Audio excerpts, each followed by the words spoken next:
हैं next topic पे जाते हैं, that is refraction through compound slab. तो यहां पर आपने तीन इंटरफेस दिख रहे हैं आपको, A B C D and E F. ये इंटरफेस ऑफ द मीडियम है। ए बी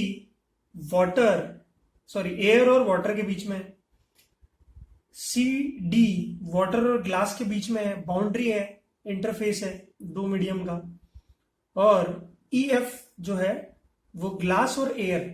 तो ये जो रे ऑफ लाइट है एयर से वाटर में एंटर करेगी, वाटर से ग्लास में एंटर करेगी और ग्लास से फिर एयर में एंटर करेगी।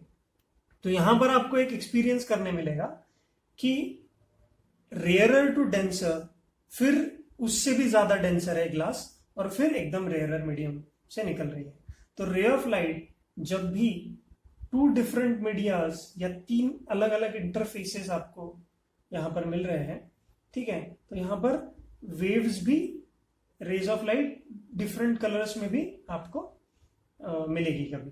तो अगर हम मोनोक्रोमेटिक रे ऑफ लाइट लेते हैं, मोनोक्रोम मतलब एक सिंगल रे है ना, जिसका एक सिंगल कलर और सिंगल वेवलेंथ हो, ठीक है, समझ में आया आपको। तो refractive index of two medium with respect to each other, इसके बारे में हम लोग देखेंगे। तो यहां पर पहला रिफ्रैक्शन हमें क्या मिल रहा है, एट एयर वाटर इंटरफेस। तो ray of light is moving from air to water, और ये म्यू क्या शो करता है, रिफ्रैक्टिव इंडेक्स। तो एयर से वाटर में जा रही है रे ऑफ लाइट।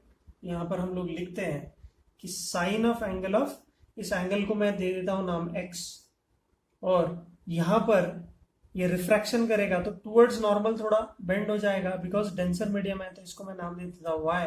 अगर ये y है, ये नॉर्मल है, तो इसको भी मैं y बोल सकता हूं। तो sine of x upon sine of y ये हो जाएगा।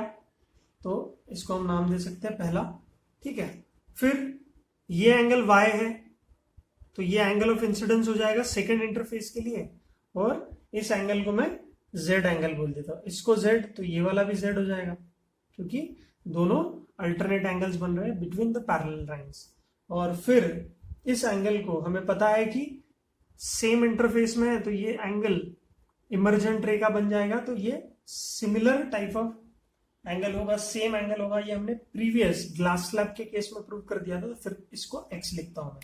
तो यहां पर मैं लिख रहा हूं अब कि in second case when ray of light is moving from water to glass, water to glass, तो क्या हो जाएगा, sine y upon sine z। तो sine of angle of incidence, तो इसके लिए ये वाला इंसिडेंस है और ये वाला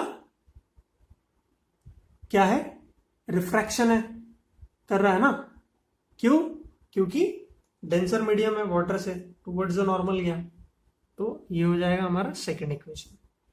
फिर तीसरे केस में क्या हो जाएगा, रिफ्रैक्शन, ग्लास टू एयर जा रहा है, फिर से ग्लास टू एयर।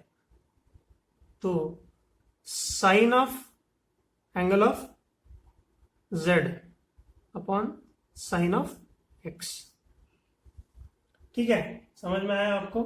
तो z by sine of x, तो दिस इज योर थर्ड, ठीक।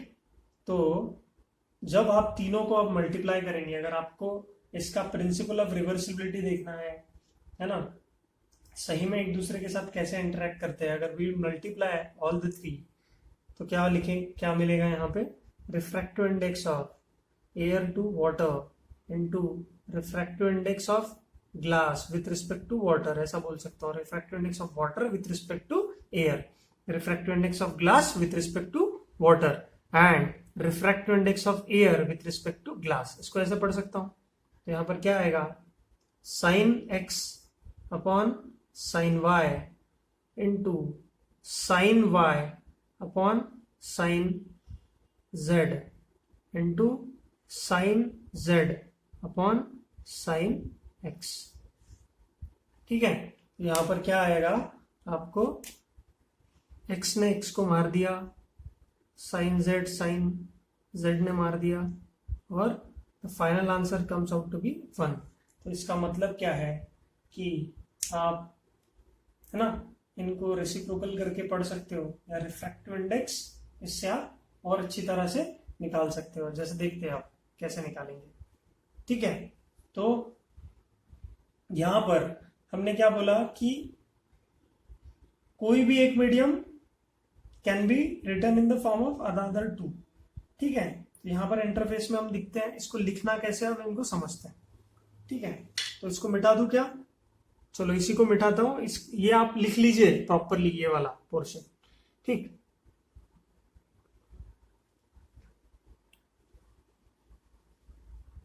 तो बहुत ही अमेजिंग सा कुछ आंसर आने वाला है अभी। इन तीनों को मैं मिटा देता हूं।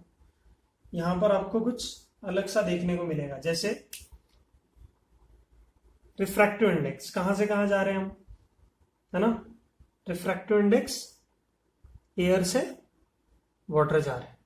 ठीक है, दूसरा रिफ्रैक्टिव इंडेक्स क्या मिल रहा है? वाटर से ग्लास जा रहे हैं। रिफ्रैक्टिव इंडेक्स एयर गए ना ग्लास से, तो इसको पढ़ना कैसे है? Refractive index of water with respect to air. इसको कैसे पढ़ेंगे? Refractive index of glass with respect to water. जो बाद में है उसको ऊपर लिखना है, विथ रिस्पेक्ट टू जिसको हमने बोला उसको नीचे लिखते हैं। तो refractive index of air with respect to glass, ऐसा भी लिखा हमने। सिंपल है ना? तो जब भी हम ऐसी चीजें लिखते हैं तो हमको क्या मिल रहा है? यहां पर कुछ कोरिलेशन मिलेगा आपको। देखिए, जैसे अगर मैं बोलूं रिफ्रैक्टिव इंडेक्स ऑफ ग्लास, है ना, तो यहां पर क्या आ जाएगा? रिफ्रैक्टिव इंडेक्स ऑफ एयर 1 आ जाएगा। और अगर मैं इसका रेसिप्रोकल लिखूं तो यहां पर मुझे ये डायरेक्टली वैल्यू मिलता है। Refractive index of glass with respect to air is nothing but refractive index of glass with respect to water मिल रहा है यहां पर। तो कोई भी चीज एयर से कंपैरिजन हो ही सकती है ना? तो यहां पर इसका रेसिप्रोकल मिला, ये कहां आ गया?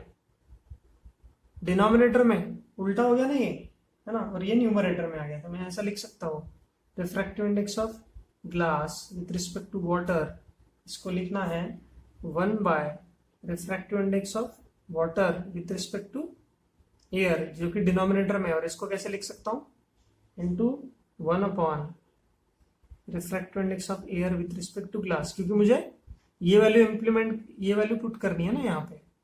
तो ऐसा ही है। तो ये जो रिलेशन हमें स्टार्टिंग में मिला था कि refractive index of all the 3 medium, मतलब glass with respect to water, refractive index of water with respect to air into refractive index of air with respect to glass, इसका वैल्यू क्या आ रहा था? 1। तो आप इसी से सारी वैल्यूज निकाल सकते हैं। ठीक है, तो आप हमेशा ध्यान में रखो कि जब भी आपको एयर मीडियम है या फिर कोई भी मीडियम है, इन सब चीजों में आपको आसानी से वैल्यूज मिल जाएंगी।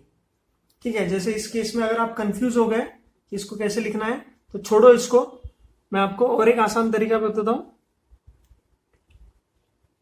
जहां पर आप एब्सोल्यूट रिफ्रैक्टिव इंडेक्स सिंपल लिख सकते हैं। जैसे आपको इसको मीडियम 1 बोला, इसको 2 बोला, इसको 3 बोला, इसको 4 बोला।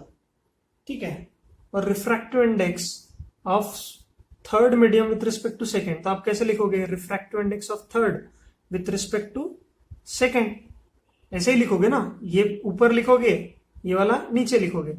आप इसको डायरेक्टली आप ऐसा लिख सकते हो, refractive index of third with respect to 1,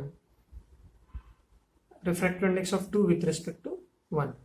तो यही मिल जाएगा आपको refractive index of this medium. ठीक है, सिंपल तरीका है जो मैं बता रहा हूं, उसका सारांश यही है। अगर आपको लिखना है, ठीक है, ये इसका मतलब आप principle of reversibility easily follow कर सकते हो। जैसे देखो, इस केस में अगर मैं 2 यहां लिखूं और 3 यहां लिखूं, ठीक है, अगर दिख नहीं रहा होगा तो मैं फिर से एक बार लिखता हूं।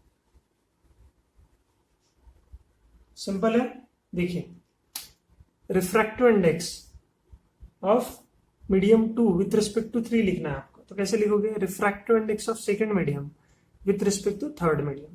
और इसको जस्टिफाई करने के लिए अब आप refractive index of 2 with respect to 1 और refractive index of 3 with respect to 1, ये भी लिख सकते हैं। मतलब इसको अगर पूरी तरह अच्छे से लिखना है तो आप लिख सकते हो refractive index of 2 with respect to 1 and it's like हम क्या करते हैं ना, एडजस्टमेंट करते हैं ना वैसे time, refractive index of 2 with respect to 1, तो यही मिलेगा इसका आंसर।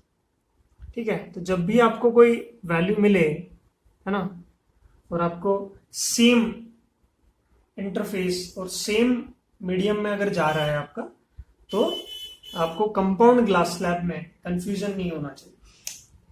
ठीक है, और रेसिप्रोकल के लिए तो आपको पता ही है कि अगर refractive index of glass with respect to air दिया हुआ है, तो यहां पर क्या लिखेंगे हम, 1 क्या, refractive index of air with respect to glass, तो एक दूसरे के रेसिप्रोकल होते हैं ये, तो आपको पता ही है, इसीलिए ऐसी वैल्यूज आती है, तो इसको आप यहां पर अप्लाई कर सकते हैं। ठीक है, समझ में आई है बात। तो ये बहुत ही सिंपल सा टॉपिक था, ये होमवर्क दिया हुआ था, लेकिन अभी आपने देख लिया इसको।